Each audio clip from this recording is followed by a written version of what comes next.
And now, ladies and gentlemen, I would like to introduce our speaker, who is going to deliver us Pathways Level 1 Project 2 Evaluation and Feedback Speech, Get Back to Sleep by Inna Smyrnova. Please welcome Inna Smyrnova. Thanks, Vitaly. Actually, I know that I'm only one speaker today, so I'm not gonna share the fame that I got today. It will belong only to me. So, dear ArtTalkers, let me start my speech. Irritation, moodiness, yawning. I bet that almost everyone has ever met these symptoms in their lives. I can keep naming the list of these endless symptoms, but it's true. By the way, guys, how did you sleep last night? Thumbs down if you were tossing and turning in your bed. No one? Everyone was sleeping well? Okay, someone. Okay, my speech today is devoted, first of all, to you guys.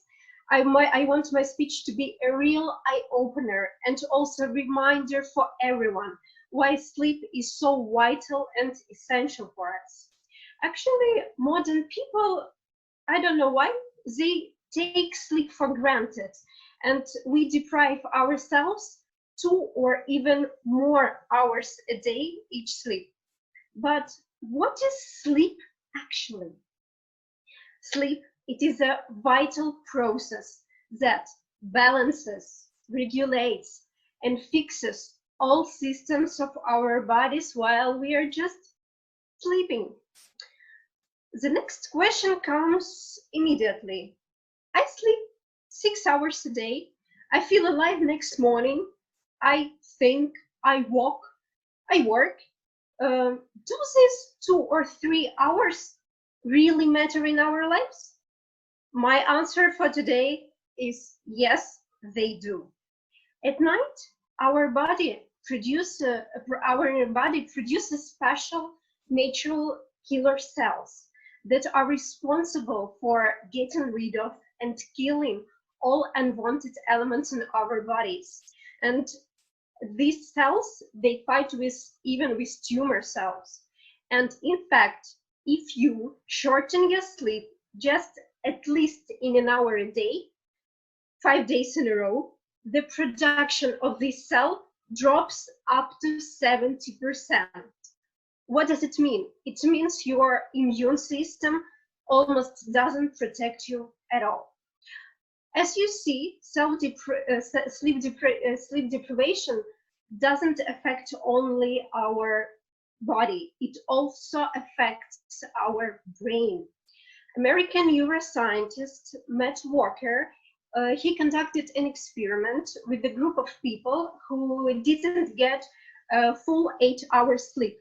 And I know that actually it's really common among students when they prepare to their exams. And what happened to that group of people? The next morning, they got a list of some facts just to memorize and learn, and they had to pass the exam to see how they absorbed that information.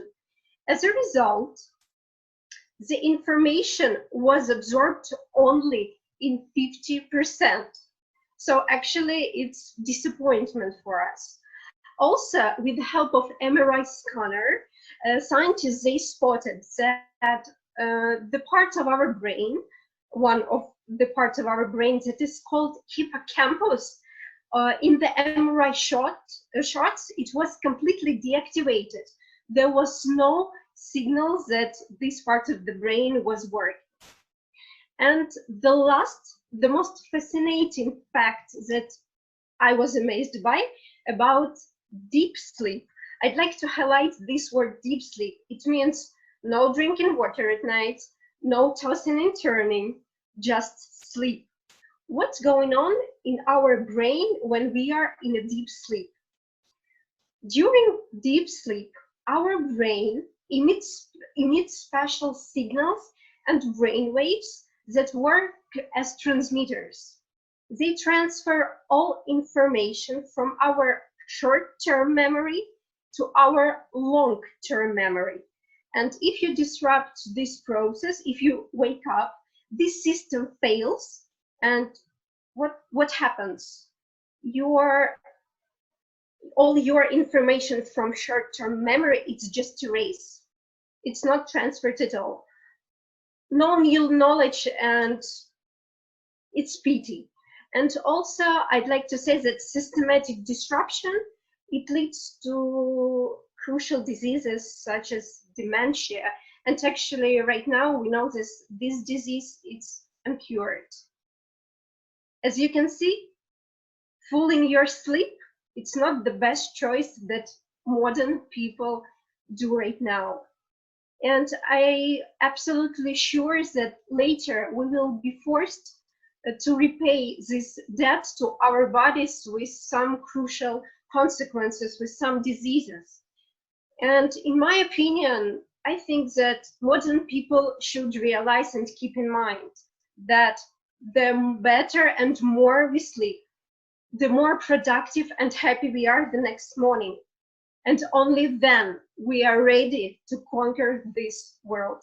Thanks for your listening.